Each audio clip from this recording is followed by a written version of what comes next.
I need you all to listen up because a new Megan Thee Stallion has emerged from the fire, and she is speaking with a clarity and a power that we have not seen before. In a world that is constantly trying to measure her success by numbers, by charts, and by who she's beefing with, Megan has just drawn a massive line in the sand. She is officially done.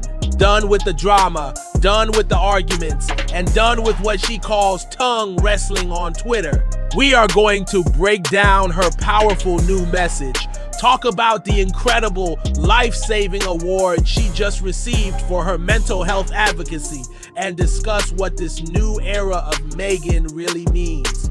This is not just a news update, this is a mindset shift. Let's get into it. All right, everyone, so before we even get into what she said, let's set the scene properly because context is everything.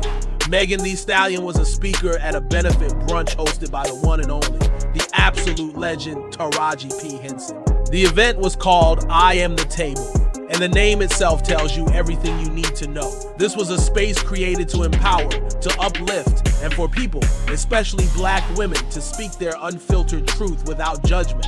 And Megan, in this safe and powerful environment, took the opportunity to get something heavy off her chest. She decided to speak her truth about the immense pressures of the music industry, and more specifically, the toxic nature of online fan culture.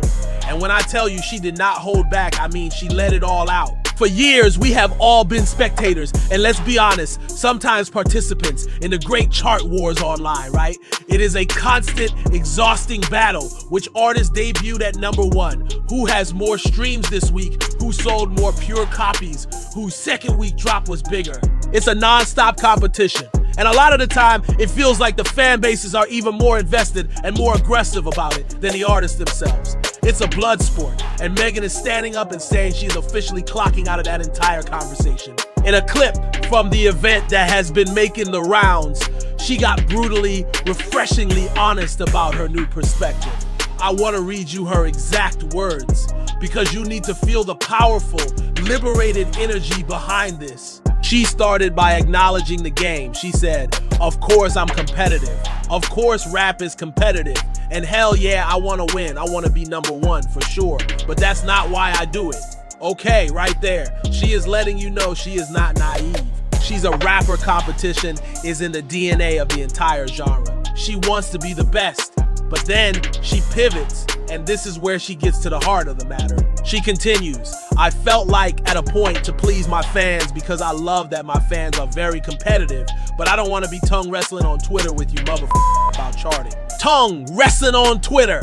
Can we just take a moment to appreciate that incredible turn of phrase? That is the most perfect, the most hilarious, and the most viscerally accurate description of what arguing on the internet feels like. It's messy, it's pointless, nobody ever really wins, and you usually walk away feeling like you need to take a shower. She is looking directly at her own fan base, the hotties, and saying, "I see you, I love your passion, I love that you ride for me and want me to win, but I am not getting down in the mud with strangers online to argue about a number on a chart that changes every 7 days."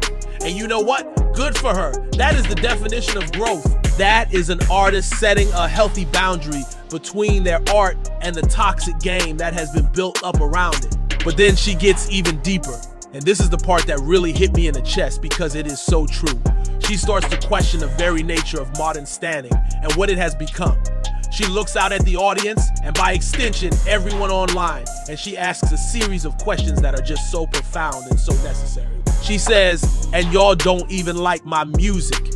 Y'all want to bully other people because you think that the next girl is not doing as good as me, or you think that I'm not doing as good as the next girl, but did you listen to any of my songs? For real, do you hear what I'm saying? Do you like what I'm saying, or you just want to brag?" Wow, just let that sink in for a minute. She is calling out an entire culture. The culture of using an artist's success as a weapon to beat down another artist, and more often, a weapon to beat down that artist's fans. She is asking the $1,000,000 question. Are you here for the art, or are you just here for the bragging rights? It is a question that so many fan bases across all genres of music need to sit down and ask themselves. Are you actually pressing play on the album and living with the music? Or are you just refreshing the chart data page every hour? Are you connecting with the lyrics and the message? Or are you just using the sales figures as a part of your online identity? It is a sad reality of the modern music industry.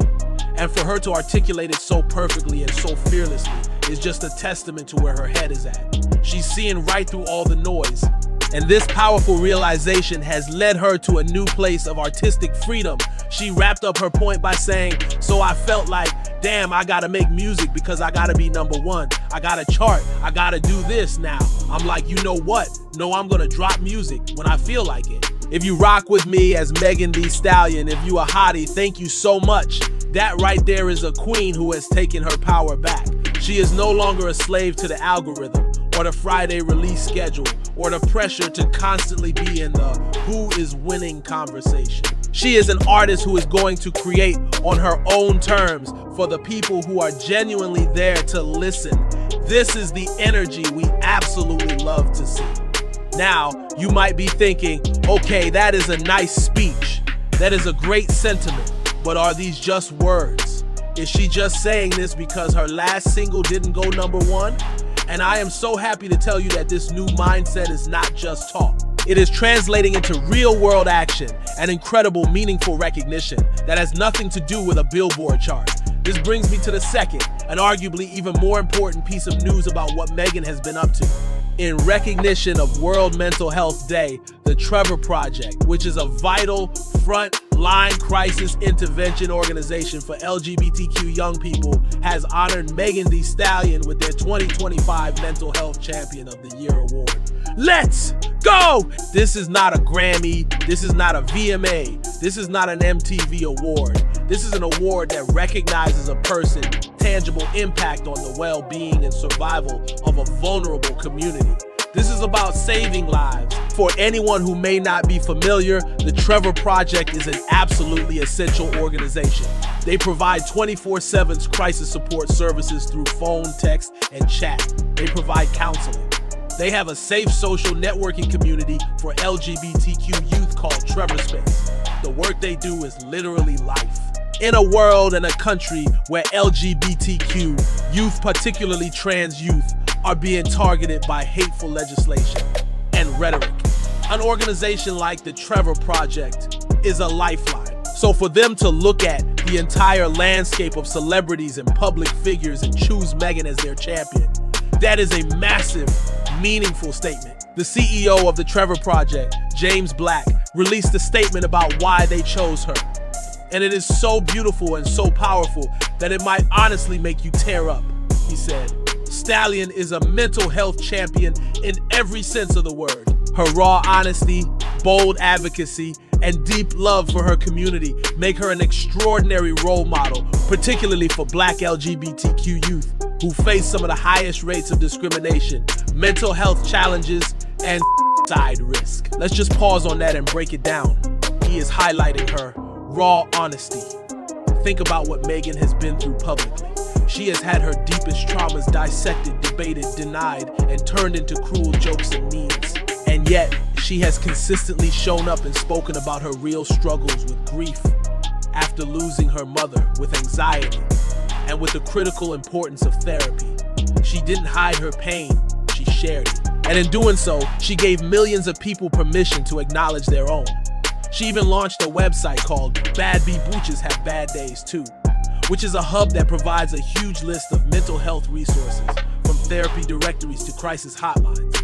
She is using her massive platform not just for glamour, but for good. The CEO's statement continues, and this is the part that is so incredibly powerful. James Black, speaking from his own experience as a queer Black person, says, "I wish I had someone like Megan to look up to when I was growing up. Her courage, her authenticity, and her unwavering commitment to mental health advocacy will echo for generations." Can you even imagine receiving a higher compliment than that? That your existence, your voice, your advocacy is something that could have saved or supported a younger version of someone. That is true legacy. That is an impact that lasts far beyond any song's chart run. He ends by saying something that just sums it all up. Megan Thee Stallion's voice is not just powerful, it's essential. That is the word. And this brings it all full circle, doesn't it? When Megan says she is no longer interested in tongue wrestling on Twitter about charts, It's because she is busy doing things that are essential. She's busy being a champion for mental health. She's busy using her voice to uplift communities that are too often overlooked and left behind. Those online chart battles seem so small, so petty, and so insignificant in comparison to this kind of work, don't they? And her activism, her commitment to doing the real work, doesn't just stop with awards and websites. She is putting her money, her time, and her efforts where her mouth is. Her annual Hottieween celebration is coming up later this month in her home state of Texas. Hottieween has become a staple for her and the hotties. But this isn't just a party for the sake of having a party or for getting some cool Instagram pictures. The proceeds from the ticket sales are benefiting her own foundation, the P. Thomas Foundation. For those who don't know the story, her foundation is named in honor of her late parents, her father Joseph Pete Jr., and her mother, the incredible Holly Thomas, who was not only her mom but her manager, her biggest supporter, and the person who inspired her to chase her rap dreams before she tragically passed away from brain cancer. Megan has been incredibly open about the profound grief of losing her mother and her grandmother in the same month. The Pete Thomas Foundation is her way of honoring their memory. It focuses on providing resources for education, housing, and health and wellness to underserved communities, starting with her hometown of Houston and expanding beyond. So, even when she is celebrating, even when she is having fun with her fans, she is giving back. She has taken her own personal pain and grief and transformed it into a source of public good and community support. She is honoring her parents' legacy by building a powerful legacy of her own. So when you put all of these pieces together, a clear, beautiful picture emerges. The powerful speech at Taraji's brunch shows her new mindset. The Trevor Project Award shows the impact of that mindset on a national, life-saving level. And her foundation's ongoing work shows her putting that mindset into tangible action for her own community, day in and day out. This is a woman who is operating on a completely different level now. She has found her purpose, and it is so much bigger than a #1 hit. She is building an empire of impact, and honestly, we have no choice but to stand. And that is the news of the new era of Megan Thee Stallion. It is an era of authenticity, powerful advocacy, and meaningful action. She is showing everyone from her fans to her critics that true success isn't measured by fleeting chart positions, but by the positive, lasting change you can create in the world. What do you all think about this incredible evolution? Are you inspired by her new focus on mental health and philanthropy over all the online drama? Let me know all of your thoughts down in the comments below. Let's have a positive, uplifting conversation about this amazing growth. And as always, thank you for watching Extra Hot Topic. Don't forget to like, subscribe, and hit that notification bell. I'm your host, and I will see you in the next video.